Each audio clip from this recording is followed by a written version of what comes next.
Hi, my name is Haley Stevens. And I'm Adam Levine. Adam is also my godfather. We have decided to try and put a little podcast together for life during COVID. For many millions of people right now, life is especially challenging in unprecedented ways on levels most of us have never experienced before. We would like to try and make it a little bit brighter, not drastically, but in ways we're able to. That's right. People are, again, sick, frightened, depressed, unemployed, or worse. And unfortunately, we can't fix that, but we want to put something out there to try and counter it. That's why Adam asked me to do this podcast with him. It is our hope that this small gesture will make some of you laugh or smile. The show is called Life is Hard, but it is a very simple concept. Each week, myself or him will have a show and tell of one thing that makes us happy or glad. Then the other one asks a few questions about it to try and understand it more fully and to try and experience the same uplifting thoughts. We're not sure where the podcast will go or whether it will be any good, but we're going to try it and see what happens. Now, without further ado, we bring you Life is Hard, Life is hard, but, but but. So, Adam, what makes you happy today? so Haley, I have a sort of a rather well, I mean, not, for me it's not unusual, but an unusual little thing to show. But it's not that rare. It is the Holy Bible, um, Okay. both books, the Old Testament and the New Testament. And I chose this because religion's very controversial in general. I know that, and actually, I don't even really want to go into like personal religious views because I don't think there's any need. But basically, um, I've been reading the Bible like recently, a few years of my life, and like the last few years, and actually, um, I've been just learning a lot from it, and I think that there is a very close relationship between the Bible and what it says in the Bible and morality and values. And I have noticed, and maybe you have too, but especially since COVID, not only, but especially since COVID, like society's just been like pretty morally bankrupt. Like people aren't really finding the time or the energy to treat each other as they want to be treated. And there's not a lot of like the Ten Commandments going on, which we all know. So I just thought that why don't I just, screw it, bring out the Bible. Because actually, um, apart from the Ten Commandments, every kind of like story in the Bible, in either like the old book, which is Jewish, and then the new book, which is what Christians added on to the old book, um, has a lot of moral instruction. It's a very moral book, but it's a really, really good teacher because I find that it teaches you a lot about how to handle different situations in life, and it still holds today. And you can actually you can read the Bible without any appreciation or belief in anything higher. You just read it as a book. In eighth grade, in my eighth grade is like when I was 14. I don't know what it would be in UK system or the I think Australia it's year nine. year nine. I think that's right. Yeah. Anyway, we read it as a book just to appreciate what it said, So anyway, that that's my thing. And also I do sometimes read it when I'm like just feeling down or lost. Like just there's just been a lot of heavy stuff going on in the world right now. And just going to work even and back sometimes can put me in a pretty depressing mood. So sometimes at night I'll just open the Bible and read like a few verses, and I will. It's an escape, but also it is instructive. So I sometimes take lessons away from it and like come back more of a wiser person about things that I didn't really take into account before. It's a good way to grow. So Yeah, that that's makes my sense. thing. Do you have a like favorite or most memorable verse or story or Haley, why do you moral that always you've ask learned from it? the best questions ever? I do. I do. Uh, You do? yeah, I do. Um, you know the story about Joseph? You might not. I might. He's I'm. the he's We the have one that heard had the something. coat. He had Okay. like his dad gave him a robe that was really beautiful, and he had 12 brothers that became the 12 tribes of Israel, and they were extremely jealous of him. And they basically kidnapped him and threw him into a ditch, and they went home and they told their dad that their brother died. And then they I don't remember exactly the story, but he was eventually sold to an Egyptian as a slave, and he ended up in Egypt. And he was then gaslit by the person he worked for's wife, who was trying to seduce him, but he didn't want to basically violate his master's relationship with his wife, and so she accused him of trying to seduce her, and then he ended up in jail, and he was in jail for I think 7 years, and then um, he realized that he had this gift in jail, which was that you could tell him what you dreamt last night, and he would tell you exactly what it meant, and it was a prophecy, and he was always right on. And the Pharaoh of Egypt, Ramses II, told one of his like little guys, I've been having these dreams and I don't know what to do about them. He's like, well, I know someone who could help you. So he called Joseph out of jail. And Yeah. really, like, long story short, Joseph ends up being like one of the top ministers in the country, and Oh, gets riches and health and wealth and success and freedom. And then his brothers, he sees that there's going to be a famine coming to the Middle East, and he tells the Pharaoh to prepare for it. He sees that in the Pharaoh's dream, and then the famine strikes. They're prepared, and then his brothers come begging for food from Israel, and they don't recognize him. And then oh he my tells them, God. "Hey, it's me," but he forgives them. So anyway, that's Yeah. that's my favorite story. It's a very, I just like it because for a lot of personal reasons, like I feel like I have a lot in common with Joseph, um, and therefore I've paid more attention to it, and I've found that there's a lot of symbolism, metaphors, meaning, and lessons. Because the thing about the Bible, which I don't know if you've ever read it, but even if you've looked at like a paragraph, it's really, really cryptic. It will be like, and then God created the world, and then there was light, and then the heavens Right. were created. This man like lay with this woman, they say lay, to have sexual relations, and then had these kids, and then they had these kids. So it's a very, very, very not flowery, and it's not rich or richly layered language, but the Mhm.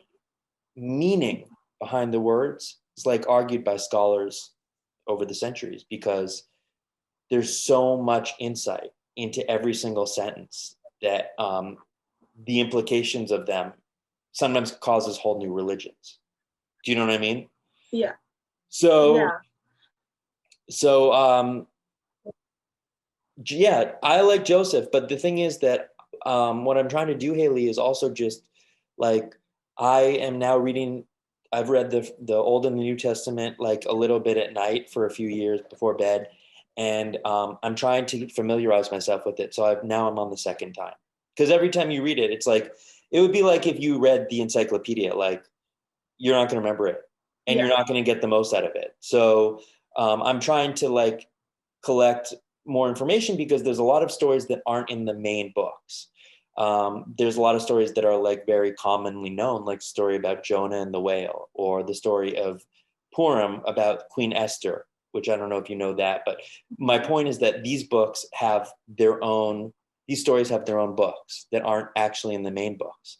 So I'm also trying to like branch out. It's just a lot of reading.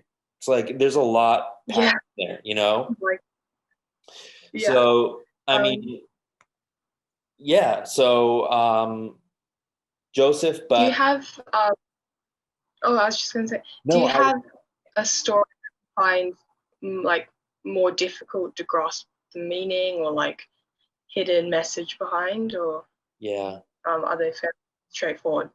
no, there's tons that are so difficult.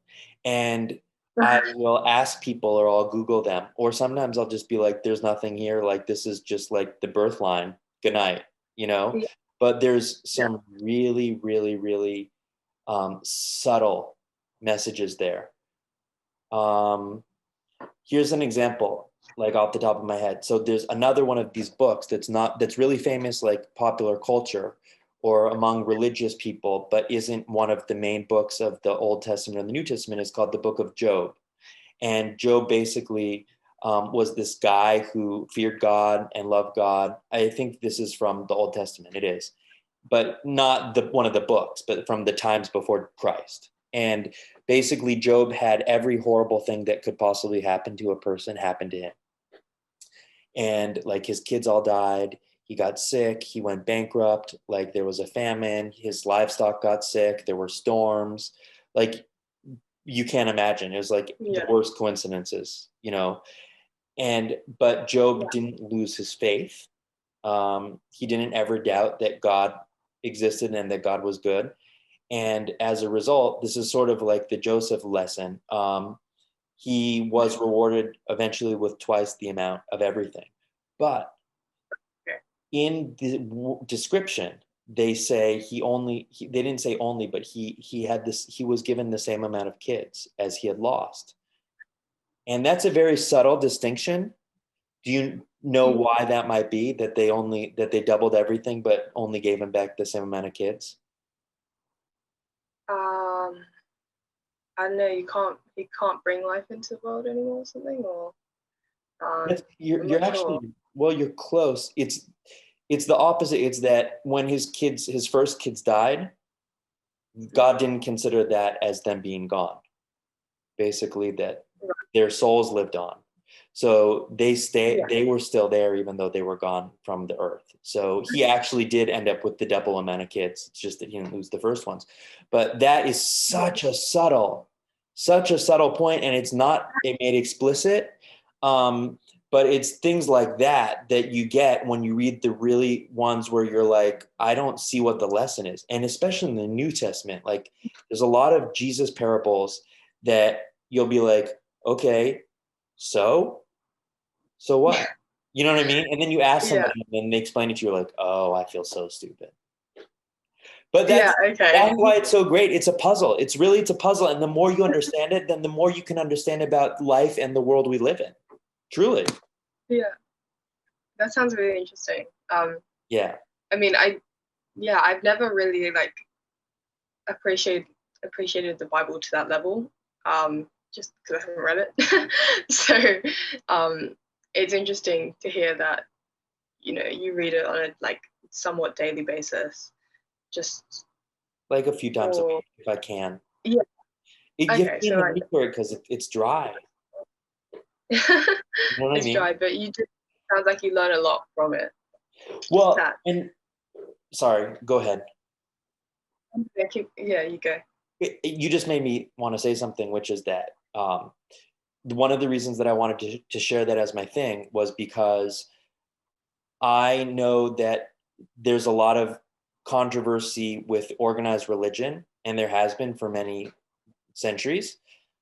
But I think that, in a sense, the baby was thrown out with the bathwater because the problems with organized religion, corruption, abuse, the cults, all the stuff that we associate with organized religion negatively actually has no bearing on the standing of the Bible. Like the Bible as a text and a document is still magnificent. And I think it's really sad that because of people's like, oh, like I was a Catholic and I was brought up with this like really horrible, household, and that turns people off from a lot of the really good things about religion. And I think one of the primary things is the text that it's based on. And that also just goes back to why they had us reading it in school, because actually it's just a book, you know? Yeah. And as a book, it has immense inherent value. Like the way that you read books in school, you know, and sometimes I ask you what you're reading, like, and then your teachers will tell you those books, and you'll be like, oh, that's like such a good meaning, and I didn't appreciate that. And I'm so glad I had someone to teach that to me. Like, I feel like the Bible is like the king of that. Because I feel like there's no book that has more lessons packed into so few words than the Bible. Yeah. Okay. Yeah, that makes sense. I mean, that's must be such like a tiresome but rewarding task, because like Well, you know going what? through and I read so little at a time because I don't want to get so tired, and I don't want to make it like, it's like with our podcast. Like, I don't want to make it like a chore or a burden. I just want it to be like, I'll just take a very little bit, the way that we do, like a very short period of time, and then also it'll give me time to chew it over, and like I sleep on it, and it, because in 3 paragraphs, sometimes I'll read 3 paragraphs, so I'll have to read it 3 times because it's so, it can be so rich. And so basically, I don't want to put pressure on myself, but it takes a long time. But I feel like it's better to go slow yeah, and not pressure yourself, but it's not that efficient. You know what I mean? It's more of a, yeah, I think everybody has ways of doing things. This is just yeah, my, that makes sense. I'm not sure if this is too personal of a question, but is there anything that you've read that you disagree with in the Bible? oh, that's Or not personal question at all. I mean, like the obvious answer is homosexuality, but right. not homosexuality per se, but that they say that it's a sin, you know, which is actually in the New Testament, the Old Testament, even though a lot of Christians are accused of being the ones that condemn it. Mm. What I've learned is that actually everything, like there's some real violent things in the Bible, but I only disagree with them in the sense that like our civilization has progressed. We no longer burn animals to give to God, you Yeah. know, and we also no longer like have like reciprocal justice, which is like if you cut off my ear, then I'm going to go cut off your ear, an eye for an eye. So Yeah. basically, those are things that have just changed with like the times. But the things that people really fault the Bible for example, that says that homosexuality is a sin, um, it actually doesn't say that. It's Okay. that the people that have read those words, because I told you that the words can be read in so many different ways, Yeah. infer that. But nowhere in the Bible does it say that homosexuality is a sin in those words. Okay. Um, So it's just a so misunderstanding. there's so many ways to look at it, you know. Um, and that actually is really helpful because it did the opposite, which is that it, reading the Bible, actually giving it a chance, made me think that it's nowhere near as like bad as people sometimes can make it out to be that haven't read it. So yeah, I mean, Yeah. there's bad things, but they were really social constructs that existed back before there was modern civilization, and that was a whole different way of life. You know, like when we were hunter gatherers, we had to do a lot of things that we would think are barbaric today. Yeah. Um, I mean, I think it's like it's really amazing that you're reading it yourself, you know, and not going to church and learning it from someone else. Just because, I mean, obviously in history right now we're learning about Tudors and stuff, around 1480s, early 1500s, and we're learning about how that was around the time that people started translating the Bible, so that people, the like common people, can actually read it and understand it for themselves. And one of the messages from that was that most people were being taught the wrong lessons. So priests and bishops were taking the Bible and rewording it Oh, it's essentially really because interesting. because That's it what was I all in told you. Latin, so they could understand it. But So that, you know, that's human nature, unfortunately, because yeah, power corrupts, and power corrupts in every industry, in every. I mean, look at what's happening in the world. So that's really interesting that yeah, you're learning this. I feel validated now. because your teachers Yeah, have told you the same thing that I just told you. Oh, that's cool. yeah. Yeah. Um, Um, and Haley, have you ever but read any of the Bible? Like, I'm just curious. no, I haven't actually. I mean, I feel like I should because I'm not religious, so I don't learn the lessons from the Bible unless I go to church with school, you know, Yeah. because we go to a Protestant church. Um, anyway, so beyond that, I no, not really. But I feel like it'd be quite an interesting um thing to, read a few pages of or read a few verses or You whatever. learn a lot about the world because Okay. it's the most widely read book and the most translated book in the whole world, and you learn so much about what is universal in culture.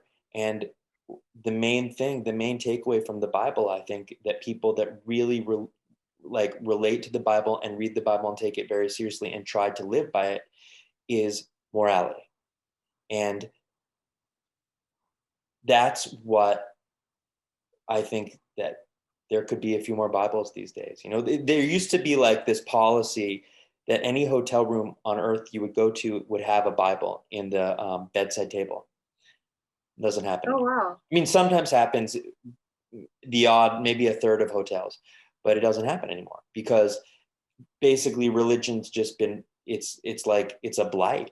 It's like, but I think that's a problem because you can be moral and not religious, but if you're not moral, if we don't have morality in our society, then nothing Mm, separates us from the apes.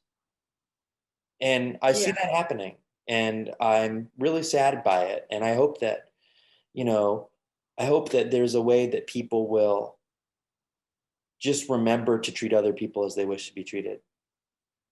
Very base. Yeah, the fact is actually like really mind blowing because I didn't really think about the fact that I mean, obviously there's like different like social media and stuff that presents moral, like do this to be good or whatever, or Hmm. like you can go watch TV shows and they'll do the same thing, or like documentaries or whatever. But Right. there's no like universal code of morality anymore that people actually follow. Like No. obviously, as you said, the religion has kind of gone out of like fashion or It's whatever. not a fact. But yeah, so I guess there's no replacement to teach people morals and what's I guess what's good and bad, you know. What's I don't interesting? know if you This can. made me realize is that there was a time after the Bible went out of fashion that you'll never guess this, but economics became the leading morality, like the force of morality in England, like in the 1900s. Oh, Um, People used to think that what was good was to be utilitarian and to minimize waste and to maximize household utility, which basically means benefit. And they lived according to those principles of frugality, and not spending too much on something or saving for a really important thing.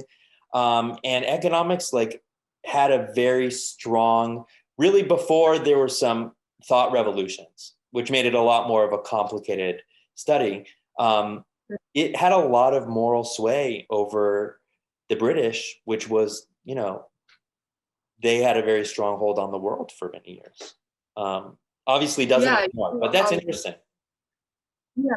No, that's actually quite interesting because we didn't really learn about that, but we did learn about different like economic like theory theorists. I don't Yeah, know.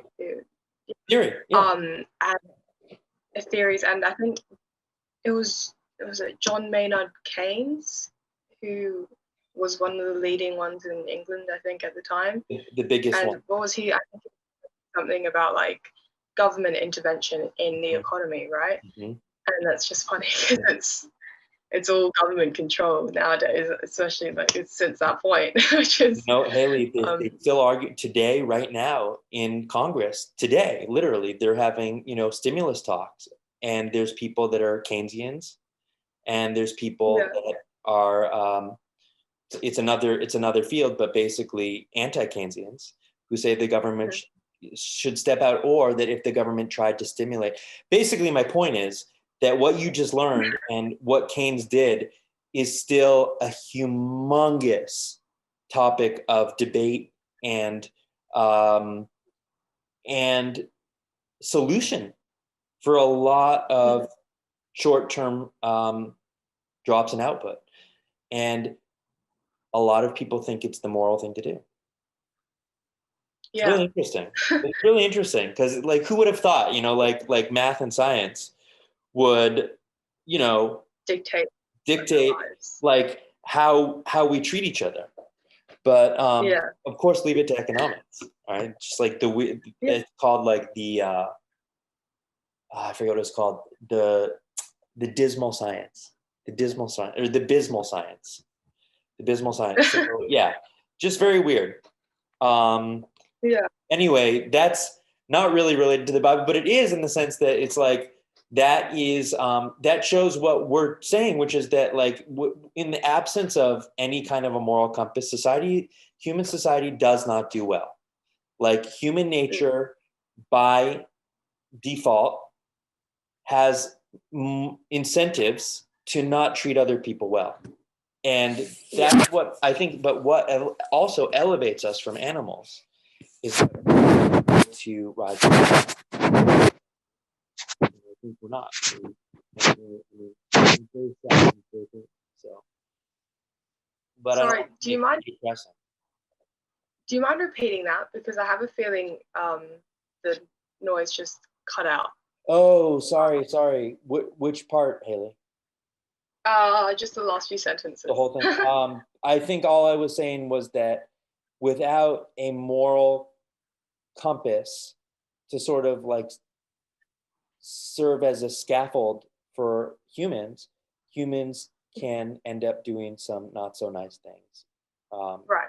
They can end up being like children, or they can end up being like adults. And morals is what tends to make people act more adult, and the lack of morals is what makes people tend to act more emotional, because children act emotional. So I was just saying, I think that's what's kind of happening right now, and I'm worried and I'm sad, and I hope that it reverses. And I think that more Bible would really help that. Just one verse a week or one verse a month, and it also really helps to, especially in the New Testament, helps to deal with a world like this. Right. Okay. Yeah. Well, that was really interesting. Thank you. Yeah. Well, I mean, it was very heavy, but thank you for taking it so well and asking just like questions that I would most want to be asked. Really, I really enjoy talking to you about these things. Yeah, it was really enlightening. Oh, well, I'm very pleased to hear that. Seriously. Thank you. Yeah. All right. Well, let's sign out. Yeah. Okay. And then give it another week. Did you want? Is there any final thoughts or questions? Just that I will go read a few verses from the Bible now. Oh, wow. I can't tell you how proud that makes me as your godfather. It really does. It really makes me very excited. You have to WhatsApp me. Yeah. But no pressure. Yeah, I will. If you read it, then you have to WhatsApp. Yeah. Well, if I read it, or if I find something that I understand, then I'll read. Then I'll WhatsApp you. Exactly. All right. Cool. Well, until next time. Thank you for watching. Bye, guys. Bye.